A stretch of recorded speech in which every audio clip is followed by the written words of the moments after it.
Hey everybody, welcome to my second video. Putting this out as a response to Mike Baseball Card Collector video about the revolt that may be forthcoming in the hobby.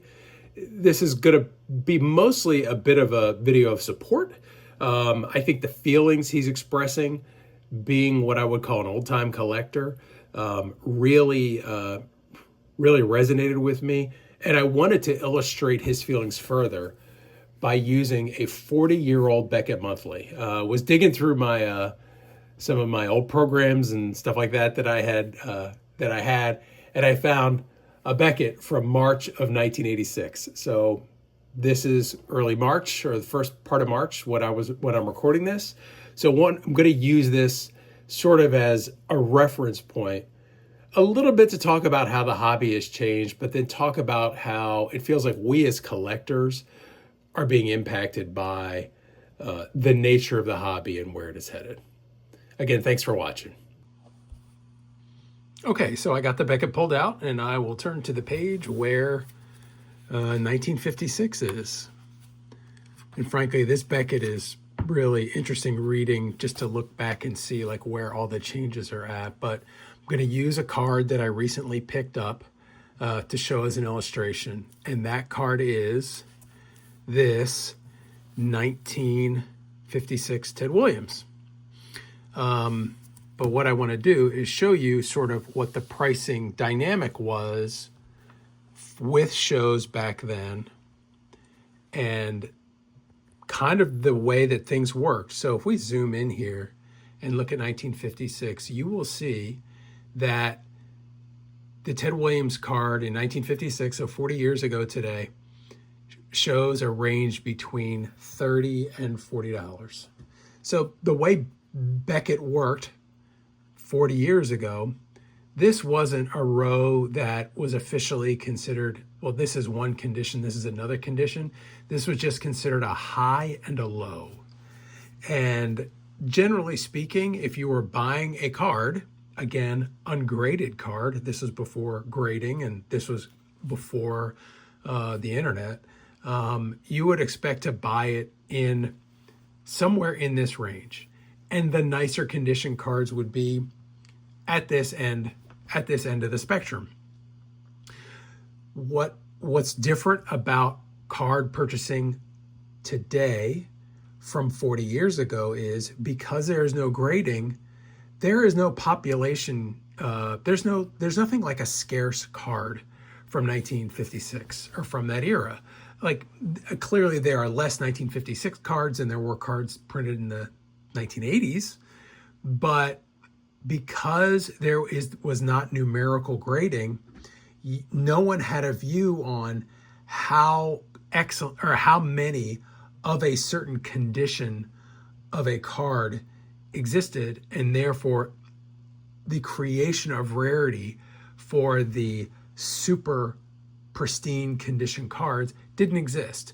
It either was a great looking card that had excellent eye appeal and you paid for the card.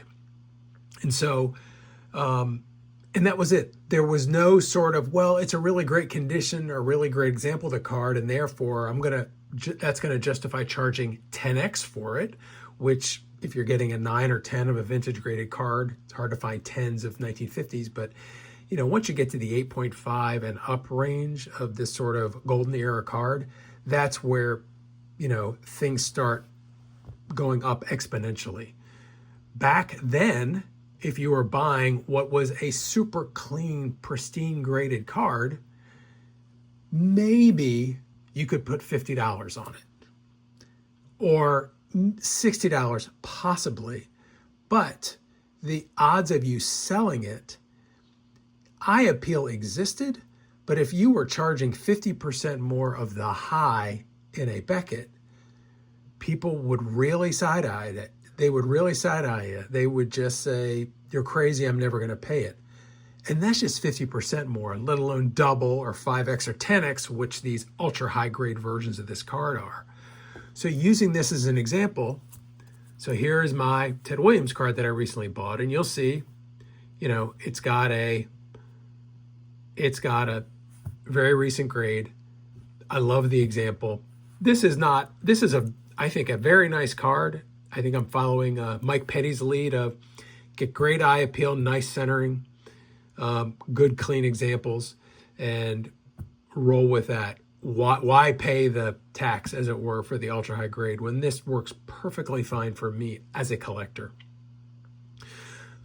This is a card back in 1986. If you were going to go, you would expect to pay. It's not perfect. You would expect to pay between $30 and $40. You could fairly pay $32 to $35. It certainly wouldn't be recognized as being near mint or mint. It's not perfect by a mile, but it's perfectly fine for what I'm trying to achieve, and it's a nice, clean example. I would say that if you look at this column here, over time in Beckett, that column did turn into essentially VGX, and then this column turned into near mint. So near mint to mint before, let's say, before online grading kicked in. Jim, what does that have to do with the Revolt? Well, us collectors from back in the day were simply able to operate off of a price guide and not have to worry about paying for a service that we felt like our eyes could do the job. We don't need a service to do it. So if we were a skilled collector, we could find the deals of the raw cards, and we didn't need a third party to tell us whether something was good or not. And if we're a skilled collector, maybe you were able to get a deal on a really nice example that in today's environment could be a 7 or 8, but you could end up paying $35 for it, which we know in today's market, a 7 or 8 of this card is, well north of $1,000. An 8 could be, I assume, 2. For full transparency, I paid dead straight on comps for this. It was a Facebook purchase, a little over $600. So did I get a deal on it? No, I paid right on comps. I thought it was a great example. Did fantastic. In my mind, I feel like I did great for what I'm trying to do. But as a collector with some skill, what has happened is the grading services has taken our, I'll say, power away, our skill away relative to the other buyers. And also the cost to grade, the cost for the other services involved in being a collector has gone up substantially. In the 80s, the only costs we really had were, outside of the card, were top loaders, sleeves, pages from now defunct companies like Protecto and US Gersolin and all these other companies. And then you might buy a box. And that was about it. Maybe you'd buy a screw down or an old school lucite holder, but that was really it. Now you're paying for grading at damn near $30 a card, depending upon what company you're using. You're going to pay for a sticker if you want to see how your card matches up. There is this feeling of, if you're going to be a collector, in order to deeply engage with the hobby and go get the cards you want to get, the power of being that skilled collector has gone away. And as you buy those cards, you are being nickel and dimed, and it's way more than nickels and way more than dimes, to buy that card you want.